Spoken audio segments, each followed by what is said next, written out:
Hi everyone, good morning to all of you. My name is Siva Padaganingam, studying 7th standard of DPS Panvel. I am very excited to get a chance to deliver a speech about my constitution. Our Constitution Day is celebrated every year on 26th November to honor the adoption of the Indian Constitution. It is also called Samvidhan Divas or National Law Day. This day is also celebrated to pay a tribute to Dr. B.R. Ambedkar, who was the first Law Minister of India. He is also known as the father of the Indian Constitution. History of the Indian Constitution. After independence, there was a need for making constitution so that the country would be ruled. Dr. B.R. Ambedkar was the chairman of the drafting committee. Other six members of the drafting committee were K.M. Munshi, Muhammad Sadullah, Aladi Krishnaswamy Iyer, Gopalaswamy Iyengar, T.T. Krishnamachari, and N. Madhav Rao. The Indian Constitution was passed on 26 November 1949 and was put into place on 26 January 1950. India became a free and democratic country on 26 January 1950 when the Constitution came into effect. Features of the Indian Constitution. The Indian Constitution is the world's longest written constitution. The word constitution has a French origin which is usually used to refer to law and order. The Indian Constitution is made up of a preamble, 448 articles, 25 groups, 12 schedules, and 5 appendices. The Indian Constitution starts with a preamble with the phrases "We the people" and talks the importance of the Constitution, which are equality, liberty, secularism, and fraternity. The original Indian Constitution was written by hand and in a style called calligraphy. The Indian Constitution is originally written in Hindi and English. The Indian Constitution is an amalgamation of the Constitution of France, Britain, USA, Germany, and the former USSR.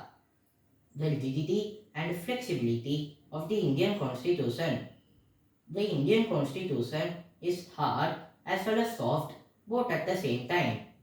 While on one side, the supreme power needs to be followed carefully to maintain the law and order of the country. On the other side, people can appeal to amend outdated provisions. There are certain provisions which can be easily amended, but there are some which take a lot of time and resources to amend. Furthermore, there are more than 100 amendments in the Constitution from the day of its enforcement. Preamble. The preamble states that India is a socialist, secular, sovereign, and democratic republic. The Indian Constitution puts the welfare of the people first rather than the state. A secular state. According to the Constitution, India is a secular country, which means it does not give special status to any religion.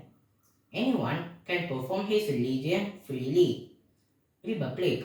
Republic means the supreme power of the people living in the country, and only the people have the right to elect their representatives as political leaders to lead the country in the right direction.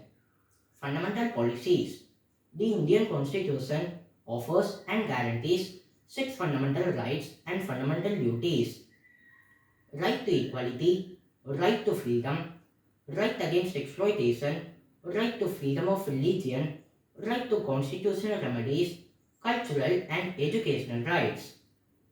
The Indian Constitution also provides a list of 11 fundamental duties which include respect to the national flag and national anthem, unity and integrity of the country, and safeguarding of public property.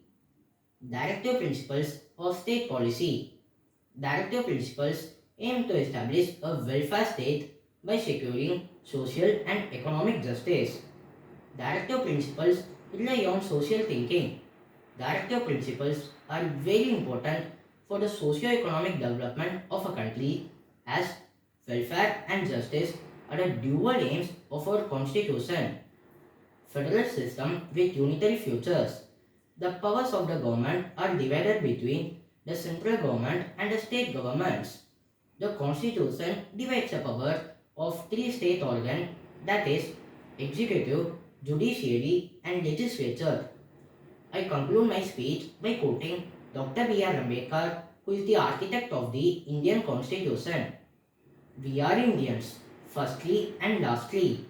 Constitution is not a mere lawyer's document.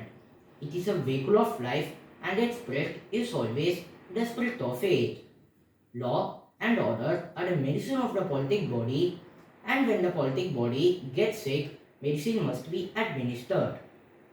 If I find the constitution being misused, I shall be the first to burn it.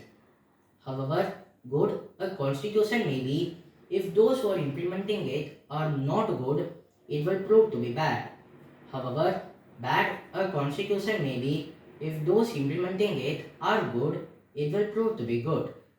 Thus, the Constitution of India provides acceptable rules to all the citizens of the country irrespective of their caste, creed and religion.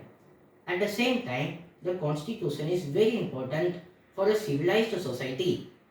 Our Constitution is our pride. Its influence is vast and far-fetched.